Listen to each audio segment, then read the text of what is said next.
Kings are a very strange idea when you think about them for more than 5 seconds. At some point, human beings looked at another human being and decided, yes, that guy gets the palace, the army, the taxes, the fancy chair, and possibly a direct line to heaven. And then somehow everyone else was expected to act normal about it. What makes this even stranger is that for most of our species' existence, humans did not live under kings at all. We lived in small communities where an overly ambitious leader could be mocked, ignored, abandoned, or occasionally reminded that everyone else also owned a spear. So how do we get from "don't boss me around" to "your majesty"? There was no single prehistoric genius who invented monarchy. No caveman filed a patent for crowns.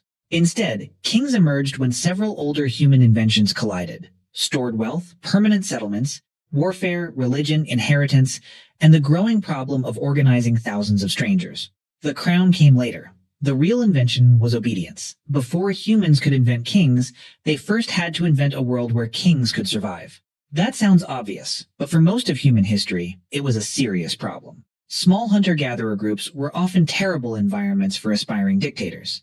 If one person became too arrogant, demanded too much food, or started acting like everyone else existed to applaud him, the group had options. They could laugh at him, ignore him, refuse to cooperate, leave. Mobility was political power. If your entire community could pack its belongings and move 20 miles away, ruling people permanently became extremely difficult. You cannot collect taxes from citizens who have disappeared into the forest. Anthropologists have documented what are sometimes called leveling mechanisms in many relatively egalitarian societies: ridicule, gossip, food-sharing expectations, collective decision-making, and alliances against people who become too domineering. A skilled hunter might earn prestige, but prestige was not necessarily command. Killing the largest animal did not automatically unlock the supreme leader achievement. This does not mean prehistoric humans lived in some peaceful, democratic paradise. Absolutely not. Humans can form hierarchies very easily. Age matters. Gender can matter. Fighting ability, ritual knowledge, family connections, generosity, personality, and access to valuable resources can all create differences in influence. And archaeology increasingly suggests that prehistoric societies experimented with many political arrangements, including some surprisingly unequal ones. But there is an important difference between having influential people and having a king. A king requires durable power.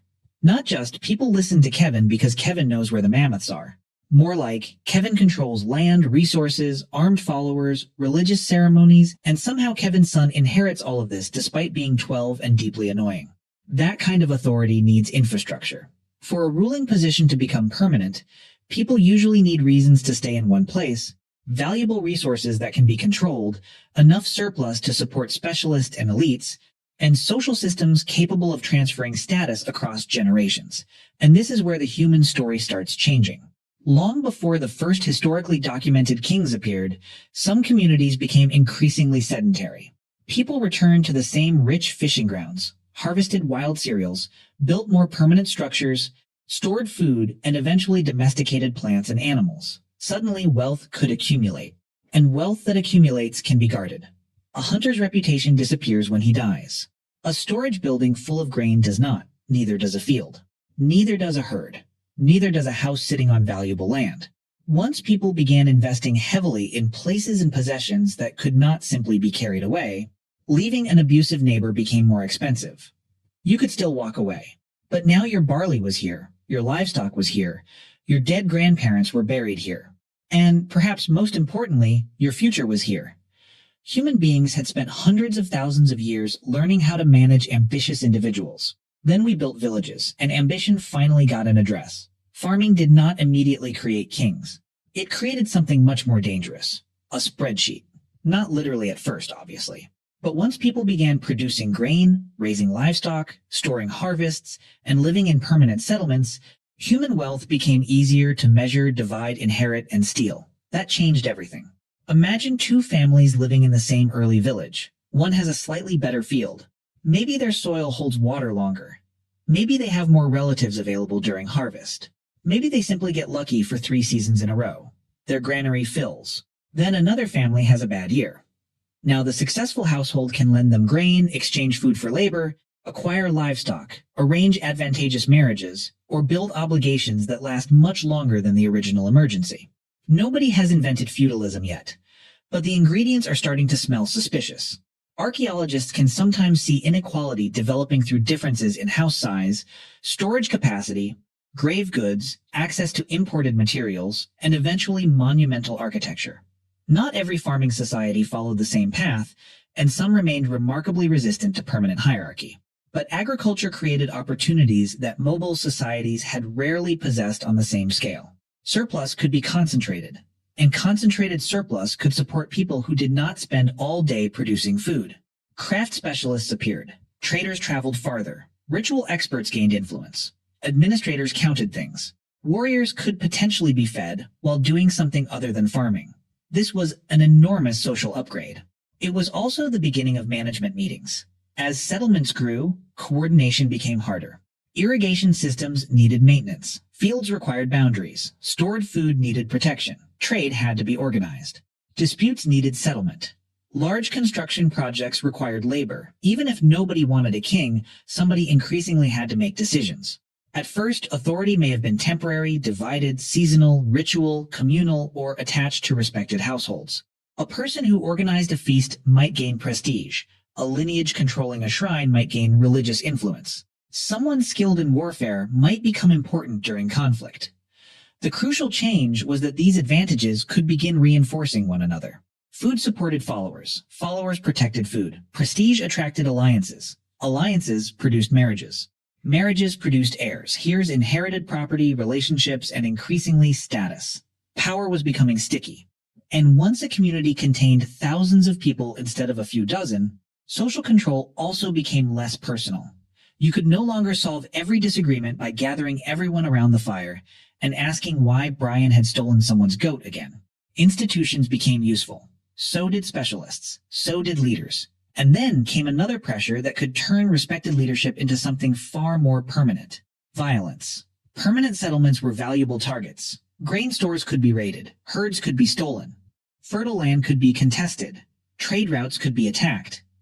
In a crisis, people often tolerate stronger leadership because coordination matters more when someone outside the walls is trying to kill you.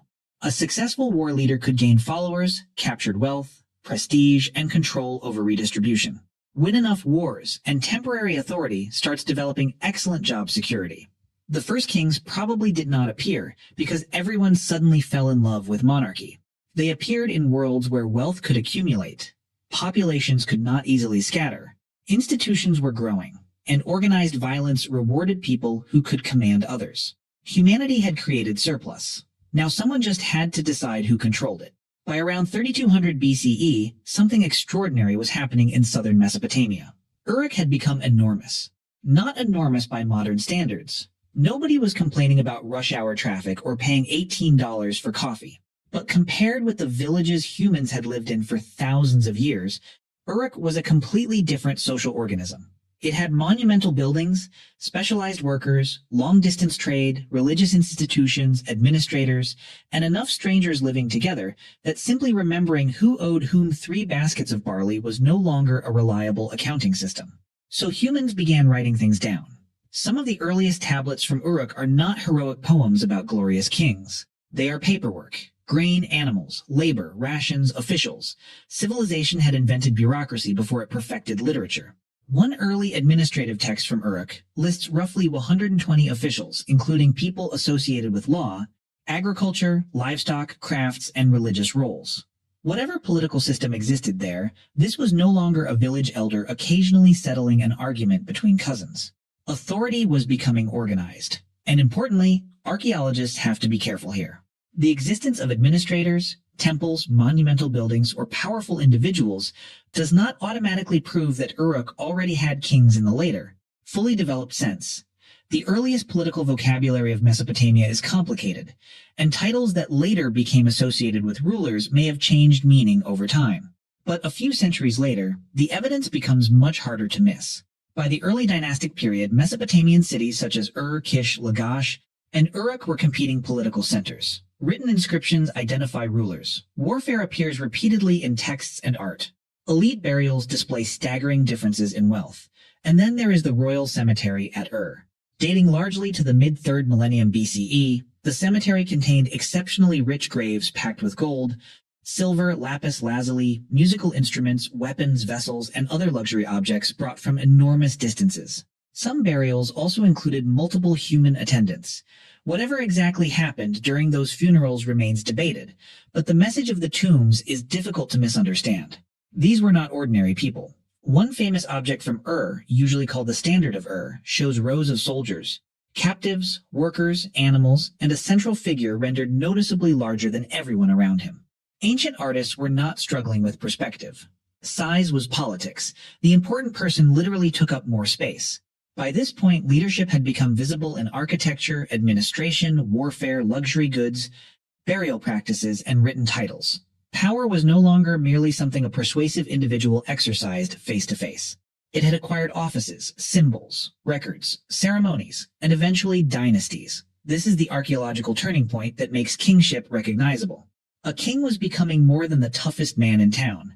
He stood at the center of institutions capable of collecting resources, commanding labor, organizing violence, communicating with gods, and passing authority into the future.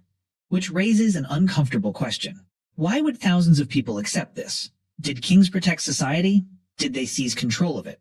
Or did they convince everyone that the universe itself wanted them in charge? Archaeology can show us the throne. Explaining why people agreed to kneel is much harder. This is where the story gets messy, because archaeology is very good at showing us that kings existed. It is much worse at telling us exactly why people accepted them. There is no surviving memo from 3000 BCE titled, "Reasons we have decided Kevin is now sacred." So scholars have built models, several of them. One possibility is warfare. If settlements were competing over land, water, trade routes, livestock, or stored food, then communities with coordinated military leadership may have had an advantage. A successful commander could attract followers, distribute captured wealth, and turn temporary wartime authority into something more permanent. That makes intuitive sense. It is also dangerously neat. War can create strong leaders, but it does not automatically create hereditary kings. Plenty of societies have fought wars without turning generals into dynasties. Another hypothesis focuses on economic control. If powerful households, temples, or institutions controlled grain stores, irrigation systems, trade networks, or access to valuable land, then managing resources could gradually become managing people. Control the surplus, and suddenly your opinions become extremely interesting. But again, this does not mean early rulers personally owned everything, or sat inside a giant warehouse whispering, "Excellent." Mesopotamian economies were complex. Temples, households, administrators, laborers, merchants, and elite families all interacted in systems that changed across regions and centuries. Then there is religion. This one matters enormously because early political authority was often entangled with the sacred. If leaders could claim special relationships with gods, oversee temples, sponsor rituals, interpret divine favor, or present military victories as proof that the gods approved of them, political power gained something violence alone could never provide: legitimacy. A soldier can force you to obey while he is standing nearby. A god can supervise your behavior when nobody is around. Convenient. Some scholars have also emphasized large-scale coordination.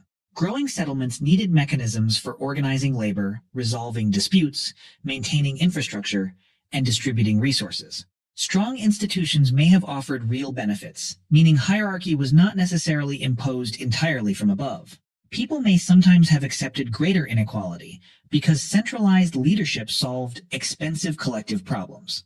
That possibility makes kingship more interesting and more uncomfortable, because perhaps the earliest states were neither simple protection rackets nor peaceful community projects. They could be both. A ruler might organize irrigation and collect tribute, protect trade and demand labor, defend the city and build a monument celebrating himself defending the city. Human institutions are talented like that. The bigger problem is that there may never have been one universal road to monarchy. Egypt developed kingship differently from Mesopotamia. Other complex societies created powerful hereditary rulers under different ecological, religious, and political conditions. Some societies built cities without obvious kings. Others developed sharp inequality before anything resembling a state appeared. History refuses to give us a clean origin story, so asking who invented kings may actually be the wrong question. Kingship was probably not invented like pottery or the wheel. It emerged when several forms of power began locking together: economic power, military power, ritual power, administrative power, family inheritance. Each one could exist without a king. But when one person, one household, or one office managed to combine enough of them, something new became possible. A leader no longer needed to prove himself every morning. His position could become normal, then traditional, then sacred, then hereditary. And once people stopped asking why one family ruled and started explaining why that family had always been meant to rule, kingship crossed a threshold. Power had become a story, and the most successful kings were about to make that story cosmic. Once kingship existed, rulers faced a problem more difficult than conquering a city. They had to make domination feel natural.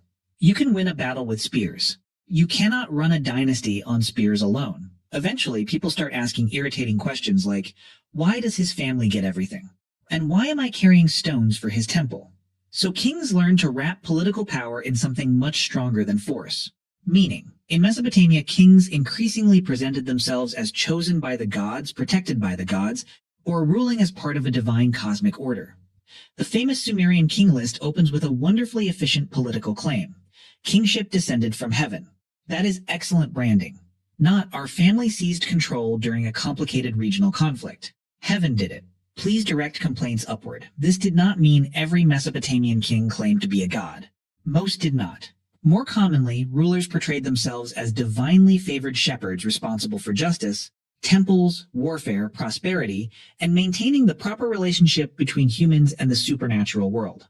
That shepherd metaphor appears again and again, which sounds gentle until you remember what shepherds actually do. They decide where everyone goes. Religion also gave kingship a calendar. Festivals, temple ceremonies, offerings, processions, coronations, and public rituals transformed authority into something people repeatedly experienced. A ruler was no longer just the person who commanded soldiers. He appears at the center of the universe's maintenance schedule. If the harvest succeeded, divine order was working. If enemies were defeated, the gods had shown favor. If a giant temple rose above the city, it demonstrated both devotion and an impressive ability to persuade thousands of people to move bricks. Monuments mattered because political power becomes more convincing when it is made physical. Palaces, temples, statues, inscriptions, city walls, victory monuments, and royal tombs turned abstract hierarchy into landscapes. You could walk through power. You could look up at it. You could be buried underneath it. Dynasties made the system even more durable. A powerful leader eventually dies, which is inconvenient for any political ideology built around one exceptional individual. Inheritance solves that problem. If authority belongs not merely to a person but to a bloodline, then succession becomes easier to explain. The dead ruler's son is not starting from zero. He inherits ancestors, alliances, property, titles, rituals, and a story that tells everyone why his family belongs at the top.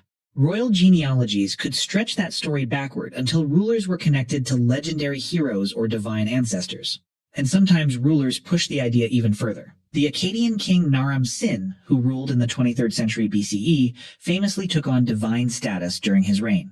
In inscriptions, his name could be marked with the sign associated with divinity, and artistic representations placed him above everyone else in a visual hierarchy that was not subtle. On the victory stele of Naram-Sin, he climbs a mountain above defeated enemies wearing a horned helmet associated with divinity. He is taller than everyone, higher than everyone, closer to the heavens. Ancient propaganda understood camera angles before cameras existed. But the real achievement of kingship was not convincing people that one ruler was special. It was convincing them that the office itself was necessary. Kings administered justice, sponsored temples, organized armies, redistributed wealth, negotiated with other states, commissioned construction, and represented the community before gods and enemies. The institution became woven into everyday life. Taxes led to administrators. Administrators produced records. Records supported institutions. Institutions supported armies. Armies protected rulers. Rulers funded temples. Temples legitimized rulers. Congratulations. You have invented a feedback loop wearing jewelry. And because kingship now lived in rituals, buildings, laws, myths, bureaucracies, and family lines, killing a king no longer necessarily killed the system. Another king could replace him. That was the breakthrough. Human beings had transformed personal dominance into an institution that could survive the dominant person. The crown had become bigger than the head wearing it. The strange thing about kings is that the most important part was never the crown. It was the idea underneath it. Once humans learned to separate authority from the individual person holding it, Political power could survive death. A ruler could die, be buried with astonishing ceremony, and still leave behind an office, a dynasty, a bureaucracy, a legal tradition, a tax system, and a son who had spent his entire childhood being told that this was all perfectly reasonable. That idea transformed civilization. Kingship helped organize armies, roads, temples, irrigation works, diplomacy, law, tribute, and long-distance administration. It also justified conquest, inequality, forced labor, and the concentration of enormous wealth. The same institution could build a city wall and make thousands of people build it. That contradiction never really disappeared. Modern states are obviously not ancient kingdoms. Most people today do not believe their tax office was appointed by a storm god. Probably. But we still live inside one of kingship's most powerful inventions, the belief that an institution can possess authority beyond the lifespan of any individual.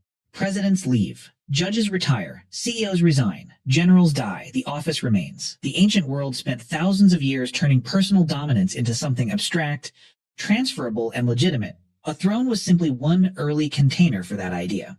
And perhaps that is why kings seem both ridiculous and strangely understandable. The jewelry is ridiculous. The giant chairs are ridiculous. Claiming your family was selected by heaven is at minimum ambitious marketing. But the human problem kingship tried to solve was real. How do thousands, then millions, of strangers agree on who gets to make decisions? Our ancestors tried many answers. At some point, one of those answers became one person, one bloodline, one sacred office, and everyone else was supposed to kneel. So the next time you see a crown sitting behind museum glass, remember what you are actually looking at. Not the invention of one ambitious man. The invention of a story powerful enough to outlive him. Which brings us back to that original absurdity. Why did that guy get the palace, the army, the taxes, and the fancy chair?